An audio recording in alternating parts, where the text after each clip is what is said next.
अस्सलाम वालेकुम, मैं हूं आपका एस्ट्रोलॉजर सलीम सनी। आज फिर किसी नए टॉपिक पे आपके साथ बात करते हैं। सियासत बड़ी इन है, चाहे वो हमारे पड़ोस इंडिया में, हिंदुस्तान में या हमारे मुल्क में। हमारे मुल्क में तो एहतसाब का अमल कहा जा रहा है कि तेज हो रहा है। देखते हैं कितना तेज होता है और क्या सूरत हाल बनती है। और हमारे पड़ोसी मुल्क भारत यानी कि याजूज और माजूज, वह इलेक्शन की डेट का अनाउंस हो गया है। 11 तारीख को इलेक्शन है जो 19 मई तक रहेंगे। कहा यह जा रहा है कि मोदी साहब इलेक्शन जीतने के लिए कुछ भी कर सकते हैं। गायब का इल्म क्या होता है? अभी थोड़े दिन पहले हमारे वजीर खारजा शाह महमूद कुरैशी साहब ने आवाम को ये बताया कि मुल्क के हालात काफ़ी टेंशन और डिप्रेशन में है, हालात जंग में है। इंडिया की तरफ से हमें काफ़ी खतरा है जंग का। अब ये चीज़ आवाम को नहीं बताती। हमारी फौज, इंटेलिजेंस, हुकूमत और एस्टेब्लिशमेंट को ये चीज़ें खबर थी। आवाम तक ये खबरें नहीं थी। आवाम बेफिक्र और बेसकून होके बिल्कुल सुकून में आकर सोती थी। अब ये खबर गवर्नमेंट की तरफ से पता चली कि इंडिया की तरफ से हमें खतरा है। तो ये गायब का इल्म जब अल्लाह ताला किसी को ज्यादा जिम्मेदारी देता है तो उसको इल्म भी ज्यादा देता है। ये था गायब का इल्म जो आवाम को नहीं पता था, लेकिन जो जिम्मेदार थे उनको तक ये खबरें थी, जहां से ये खबरें हमें भी मिली। इससे कहते हैं गायब। हमसे दूर थी, हमें नहीं पता था, लेकिन जिनकी ये जिम्मेदारी है उनको इन खबरों का पता था। गायब का इल्म जब तक है जब तक इल्म ना आ जाए। और अल्लाह ताला भी कहता है जिसको हम जिम्मेदारी देते हैं उसको हम अकल भी ज्यादा देते हैं, इल्म भी ज्यादा देते हैं। अब भारत के इलेक्शन के तो बात कर लेते हैं कि मोदी सरकार इलेक्शन जीतने के लिए कुछ भी कर सकती है। ये मोदी सरकार का टेंशन नहीं है। बेसिकली वहां पे हिंदू रियासत का बनाने का तैयारी शुरू हो गई है। ये इलेक्शन उस तैयारी का पहला एक्शन है। अब हम ये कह रहे हैं कि मोदी साहब इलेक्शन जीतने के लिए कुछ भी कर सकते हैं। बेसिकली हिंदू रियासत बनाने के लिए वो कुछ भी कर सकते हैं।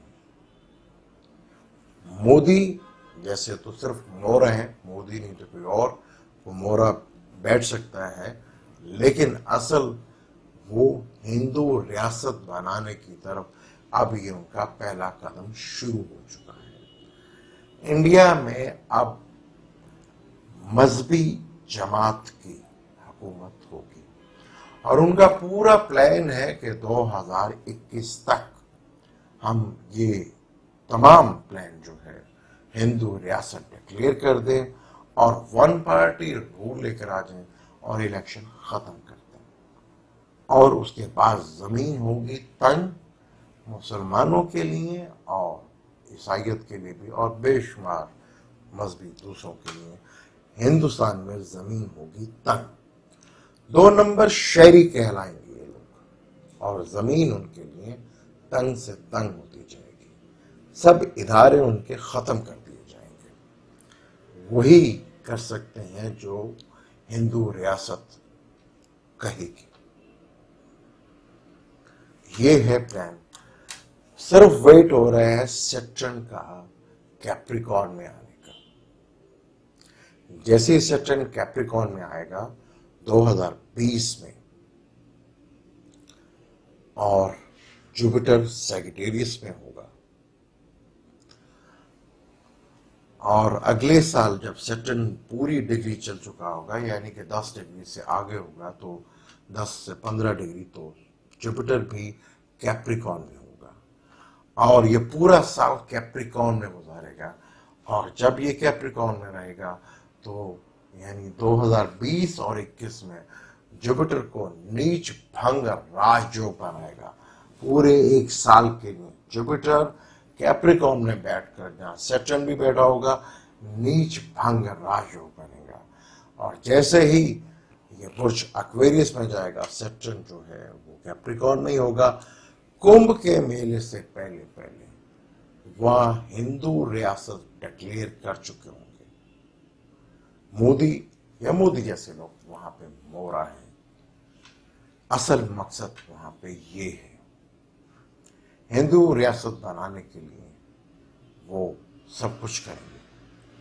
फौज भी उनके साथ होगी, जजेस हाई कोर्ट के या सुप्रीम कोर्ट के सब उनके साथ होंगे। पुलिस तो वैसे भी उनके साथ है, फौज के भी लोग उनके साथ होंगे। वो आज आपको नहीं पता चल रहा कि अदलिया जो है वो फौज उनके साथ नहीं है। जैसे ही रिटायरमेंट हो गया तो वहां पे भी वो उनके साथ शामिल हो जाएंगे। तब आपको पता चलेगा कि पूरी की पूरी इंडियंस, चाहे वो फौज है, चाहे अदलिया है, चाहे पुलिस है, ये एस्टेब्लिशमेंट है उनकी, सब के सब वो हिंदू रियासत का हिस्सा होंगे, जिसे आप झुठला नहीं सकते। वो सबके, जहां इनकी हुकूमत, इनके एमएनए या एमपीएस कम भी होंगे, वहां इनकी इंटेलिजेंस की रिपोर्ट्स कहेंगी आवाम आपके साथ है।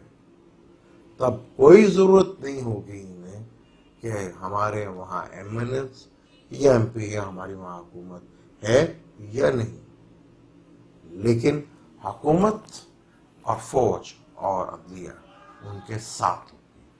और 2021 और 22 के शुरू में ये अपना काम हिंदू रियासत डिक्लेयर कर देंगे और इंडिया में इलेक्शन दोबारा नहीं होगी। उसके बाद क्या होने जाएगा मुसलमानों के साथ और ईसाइयों के साथ, जमीन होगी तंग। याजूज और माजूज की तरह ये भारी पड़ेंगे इनके ऊपर। जैसे 1948 में इसराइल एक रियासत, वो भी याजूज और माजूज। अब देखेंगे कि जालिम कौन थे और गाफिल कौन थे। क्या हम लोगों को, मुसलमानों को, और वहां पे जितने बेराने वाले लोग हैं, उनके लिए जमीन तंग से तंग होती चली जाएगी? क्या उन्हें ये समझ आएगा कि जालिम कौन था और गाफिल कौन था? फिर शायद अल्लाह की लाठी चले। लेकिन ये तो अब तय है, और ये 1 साल पहले भी मैं वीडियो बना चुका हूं इसी चीज के ऊपर। गज़वा हिंद की भी बात होती है कि गज़वा हिंद होगा, गज़वा हिंद होगा। मुझे तो ऐसा कोई सीन नजर नहीं आता कि गज़वा हिंद और हमारी जंग वगैरह इस लेवल के उधर हो। हाँ, झड़पें होंगी, जैसे वो उनका प्लान है कि हम कोई झड़प करें या किसी हिस्से पे अटैक करें, क्योंकि उनका मकसद वो बहुत बड़ा है कि हमने हिंदू रियासत डिक्लेयर करना है। मोदी तो एक उनका मोरा है, असल मकसद तो उनका हिंदू रियासत बनाना है। सैटर्न आएगा कैप्रिकॉर्न में, और जुपिटर भी जब आएगा कैप्रिकॉर्न में और कुंभ का मेला लगेगा, तो ये प्लान पूरी तरह पूरी दुनिया में ये नजर आएगा। मुसलमान तो पूरी तरह परेशान हैं। 50 से ज्यादा मुल्क हैं, कहीं पे भी ना तो कोई निज़ाम है अल्लाह का और ना ही कोई ऐसी चीज है, स्वाय जिल्लत के अलावा मुसलमानों के हाथ कुछ नहीं। शायद हमें अकल आ जाए। या अल्लाह ताला की लाठी वहीं से चले जहां से इस्लाम की शुरुआत हुई थी।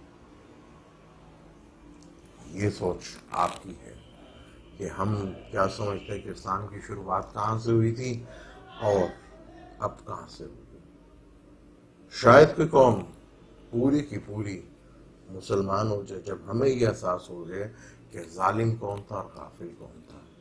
तो कोई हिस्ट्री बता चुकी है कि पूरी कौम की कौम मुसलमान हुई है, चाहे वो ततारी थे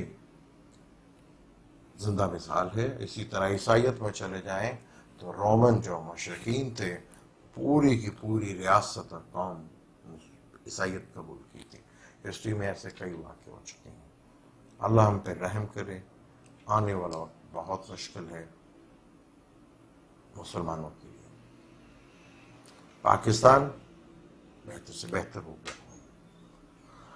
जो ये समझ रहे हैं कि हम कोई डील कर लेंगे या हम कुछ कर लेंगे, तो ये उनकी भूल है। अब मुझे दें इजाजत, इंशाल्लाह फिर किसी नए टॉपिक पे आपसे बात करेंगे। अल्लाह हाफ़िज़।